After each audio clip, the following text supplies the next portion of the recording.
नमस्कार। अनमोल कृतियां में डॉक्टर सुरेश चंद्र तिवारी की पुस्तक सनातन धर्म अधिष्ठाता श्री सीताराम के कुछ अंश लेकर प्रस्तुत हूँ।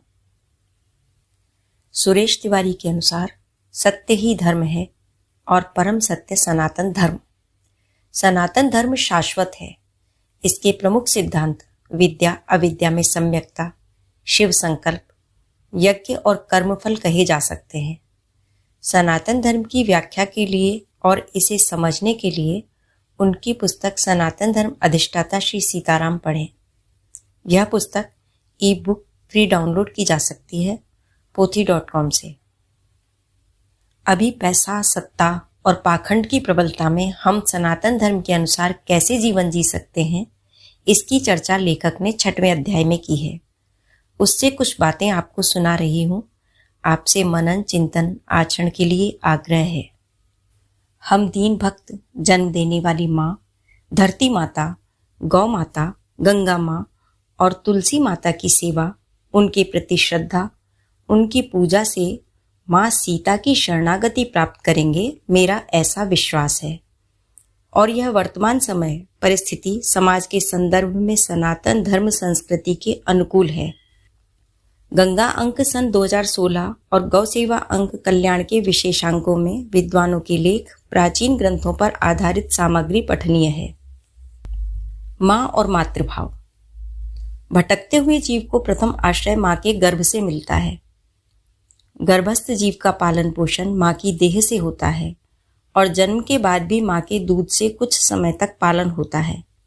यह शरीर माँ का दिया हुआ है, माँ का बढ़ाया हुआ है, इसलिए माँ के लिए जिगर का टुकड़ा है। माँ के विचारों और रहन सहन का गर्भस्थ जीव के मनोविकास पर भी प्रभाव पड़ता है। माँ ही प्रथम गुरु है, चलना बोलना सिखाती है और शेष संसार से परिचय कराती है। मनुस्मृति में कहा है कि 10 अध्यापकों से बढ़कर एक आचार्य, 100 आचार्यों से बढ़कर एक पिता और 1000 पिताओं से बढ़कर एक माता होती है। उपाध्यायान दशाचार्य, आचार्याणाम शतम पिता, सहस्त्रम तु पितरन, माता गौरवेणातिरिच्यते। उपाध्याय वह है जो जीवन यापन के लिए अध्ययन अध्यापन करता है। आचार्य अपने आचरण से शिक्षा देता है। आचरण का सर्वाधिक प्रभाव बाल्यावस्था में पड़ता है। इसलिए गुरुकुल में जाने से पहले पिता के आचरण से मिली शिक्षा अधिक प्रभावी होती है। माता से तो शिक्षा गर्भावस्था में ही मिलना प्रारंभ हो जाता है, इसलिए माँ सबसे बड़ी गुरु है। धारणा, धैर्य, ममता, कष्ट सहने की क्षमता और कर्तव्य परायणता की प्रतिमूर्ति है माँ। माँ के चरणों की सेवा हमें बड़े भाग्य से मिलती है। माँ भी जीव है स्त्री रूप में, इसलिए जीव को जो अज्ञान माया घिरती है वह उस स्त्री को भी नहीं छोड़ती है। किंतु माता के दोष दर्शन संतानों को कदापि नहीं करने चाहिए। जब तक देह रहे हमें उनका कृतज्ञ रहना चाहिए। हमारे लिए मातृभक्ति के लिए राम आदर्श हों, भरत नहीं। सन्यासी शंकराचार्य जी माँ की मृत्यु से पहले ही उनके समीप पहुंच गए और अंत्येष्टि संस्कार किया। रामकृष्ण जी की वृद्धा माँ अंतिम समय में गंगा तट पर काली मंदिर में उनके पास रहने लगी थीं।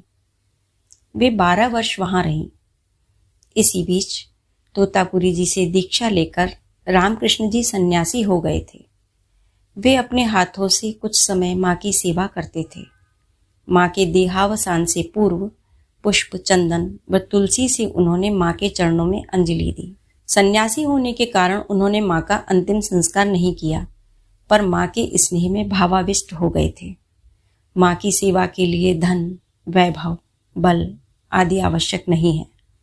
प्रतिदिन उनके चरणों में प्रणाम और सामर्थ्य के अनुसार उनकी मन वचन कर्म से सेवा, यह माँ का पूजन है।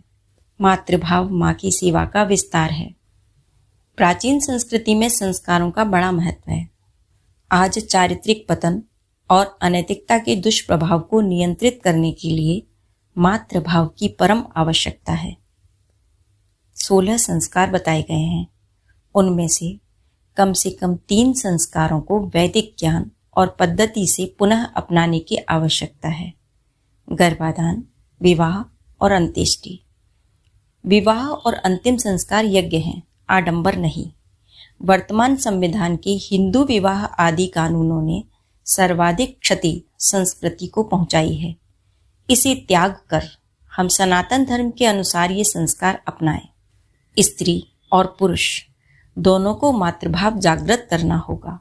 वाणी पर संयम, नीची दृष्टि और निरंतर मन को मातृभाव में अवस्थित करने का प्रयास।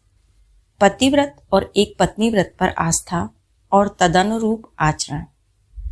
अंतिम संस्कार गंगा तट पर श्रेष्ठ है। गंगा क्षेत्र में शरीर विसर्जन प्राचीन काल में गंगा अवतरण के आख्यान से जुड़ा है। भागीरथ जी की तपस्या से उनके पितरों की सद्गति के लिए धरती पर गंगा जी आई। मनुस्मृति के इस श्लोक के साथ माँ के इस लेख को मैं यहीं विराम देती हूँ। उपाध्यायान दशाचार्य आचार्याणाम शतम पिता सहस्त्रम तु पितरन माता गौरवेणा अतिरिच्यते। जय माँ।